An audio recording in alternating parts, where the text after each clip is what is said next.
Hai guys, ketemu lagi dengan saya di channel kita. Terima kasih sudah klik video saya. Semoga kalian diberi kesehatan dan rezeki yang melimpah. Amin. Pada video kali ini saya akan membacakan dua bab yang terbaru, yaitu bab 4240 dan 4241. Oke, kita langsung aja. Bab 4240. Fei Shanhai begitu ganas sehingga Ye Chen tidak bisa menahan diri untuk tidak menggigil. Bahkan ketika dia masih muda, Fei Yanzhong belum pernah dibunuh seperti itu. Tetapi sekarang dia akan dibunuh seperti cucunya oleh seorang pemuda yang 50 tahun lebih muda darinya. Melihat kemarahan Ye Chen, meskipun dia marah, dia tidak berani ragu sama sekali.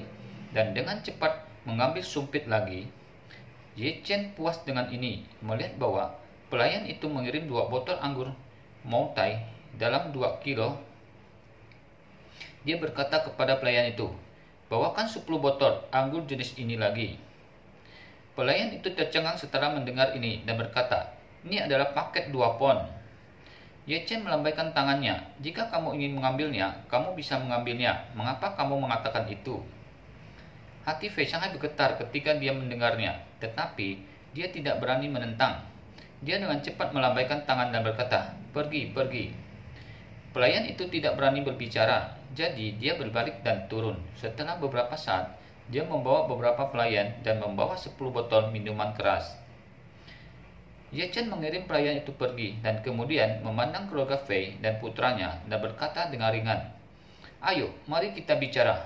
Apa yang ingin kamu lakukan dengan memohon kami ke sini?" Fei Shanghai mengutuk dalam hati, "Saya mengundang Gu Qiugi. Siapa yang meminta saya untuk mengundang Anda?"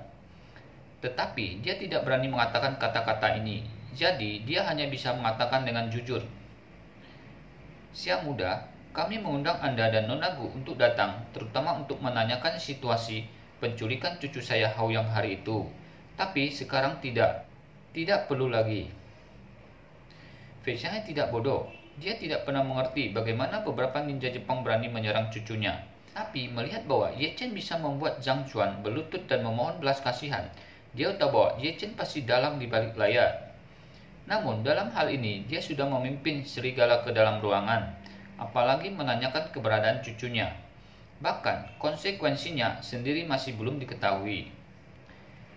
Ye Chen mencibir pada saat ini dan berkata, "Tidak apa-apa untuk ingin menanyakan sesuatu, tapi mengapa Anda dengan jahat membeli tempat di mana Nona Gu tampil, kemudian menggunakan ini sebagai ancaman untuk memaksa Nona Gu untuk tunduk?" Fei Shanghai tahu bahwa pot ini pasti tidak akan dibuang, jadi dia hanya meminta maaf. "Saya benar-benar minta maaf, saya bingung pada saat berikutnya, dan saya melakukan hal yang bodoh ini. Tolong, tanyakan juga pada Nona Gu untuk memaafkan kami."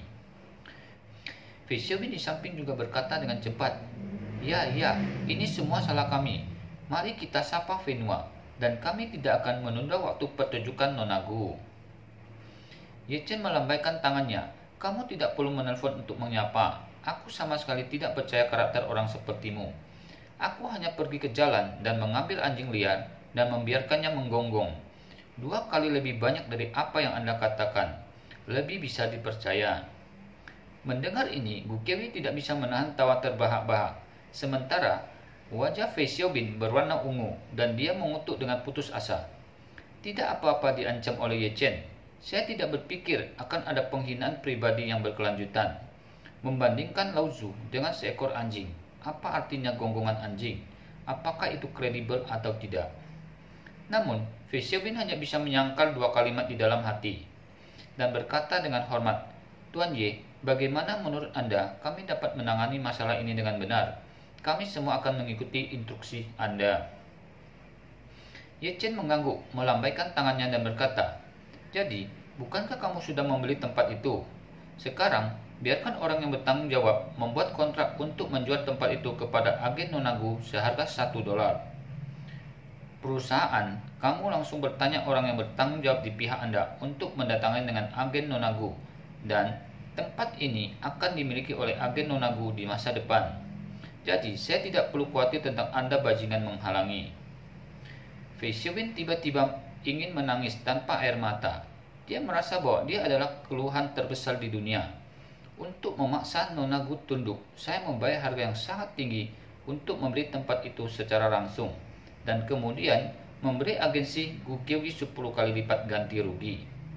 Pada akhirnya, saya tidak berharap bahwa Gu Kewi tidak akan dipaksa untuk menyerah, tetapi membawa bencana bagi ayah saya dan saya. Sekarang, bajingan bermarga Y ini telah sangat mempermalukan ayah dan saya, dan bahkan mengambil tempat ini. Apa yang saya lakukan dengan ini? Ini adalah ketidakadilan besar, membuka pintu untuk ketidakadilan besar, dan ketidakadilan besar pergi ke rumah nenek saya. Kita lanjut lagi ke bab 4241. Melihat ekspresi lucu Fei Xiaobin, tetapi tidak berbicara, Ye Chen menepuk meja dengan keras dan bertanya, Apakah kamu tidak puas dengan pengaturanku? Puas. Fei Xiaobin bergedik lagi dan berkata tanpa ragu, Aku akan membuat pengaturan. Segera dia buru-buru mengeluarkan ponselnya dan memanggil asistennya. Untuk mengungkapkan ketulusannya, dia secara khusus menyarankan pengeras suara dan berkata, Kamu segera mentransfer jeans yang baru saja kita beli ke agensi Nona Gu seharga $1. Dan sekarang, bawa pengacara untuk bertemu dengan agensi Nona Gu. Pastikan untuk menyelesaikannya. Transfer dalam waktu sesingkat mungkin. Asisten tercengang setelah mendengar ini dan berkata, Tuan, kami baru saja memberi kompensasi kepada agensi Nona Gu 10 kali lipat dari biaya tempat, dan Anda masih ingin memberi tempat tersebut kepada pihak lain secara gratis. Fei Xiaobin berkata dengan tidak sabar, Jika kamu ingin melakukannya, kamu bisa melakukannya, di mana ada begitu banyak omong kosong. Asisten buru-buru berkata, Maaf, Tuan Muda, saya terlalu banyak bicara. Kemudian saya akan menghubungi pengacara. Agensi Nona Gu, saya baru saja menerima kompensasi kemarin. Metode kontak. Baru saat itulah Fei Xiaobin berkata, Cepat lakukan, jangan berlama-lama. Setelah menginstruksikan bawahannya, Fei Xiaobin menutup telepon, memandang Ye Chen dan bertanya dengan hormat, Tuan Ye, apakah Anda puas dengan perawatan ini? Ye Chen mengangguk dan berkata dengan santai, Tidak apa-apa, saya telah melihat setengah dari ketulusan Anda, dan setengah sisanya tergantung pada kinerja Anda. Fei Xiaobin tercengang, berpikir dalam hati, Saya telah dianiaya sampai saat ini, masih tidak bisa melakukannya. Apalagi yang Anda inginkan? Berani bertanya dengan hati-hati, Tuan Ye, apakah menurut Anda kami memiliki kekurangan atau area yang perlu ditingkatkan? Ye Chen menunjuk ke tumpukan minuman keras di depan dan berkata, Kalian berdua telah melakukan begitu banyak hal menjijikan. Menurut peraturan orang Tiongkok, kalian selalu harus minum untuk menebus kesalahan kan?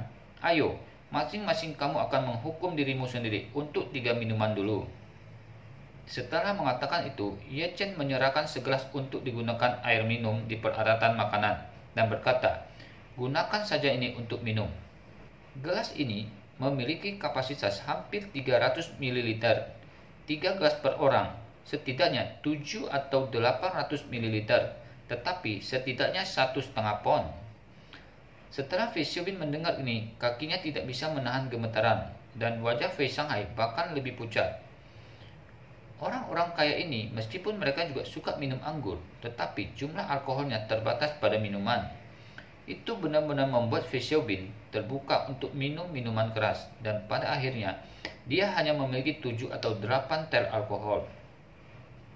Apalagi, 7 atau 8 tel anggur ini harus diminum perlahan-lahan untuk bisa meminum dengan benar.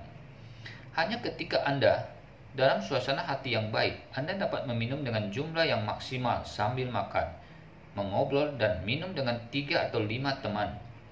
Jika Anda benar-benar membiarkan dia minum anggur cepat, dia bisa minum paling banyak setengah kaki. Namun, gelas ini hanya 6 atau 2 saat penuh. Fei Xiaobin memohon dengan panik, Tuan Ye, dengan jumlah alkohol yang terbatas, saya benar-benar tidak bisa minum 3 cangkir. Fei Shanghai tidak bisa berhenti memohon. Siang muda, saya belum menyentuh setetes alkohol selama 10 tahun. Saya benar-benar tidak bisa minum secangkir minuman keras berkualitas tinggi semacam ini. Tidak bisa minum? Ye Chen mengangkat matanya dan berkata dengan dingin, Buka mulutmu, tuangkan, telan. Sesederhana itu, kenapa kamu tidak bisa minum?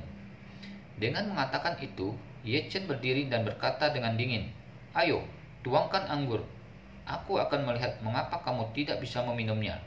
Dan jika kamu benar-benar tidak bisa meminumnya, aku akan menuangkan untukmu. Oke, sampai di sini dulu video kali ini. Terima kasih telah mengikuti video saya. Saya mohon maaf jika penyampaiannya kurang bagus. Sampai ketemu lagi di video berikutnya. See you.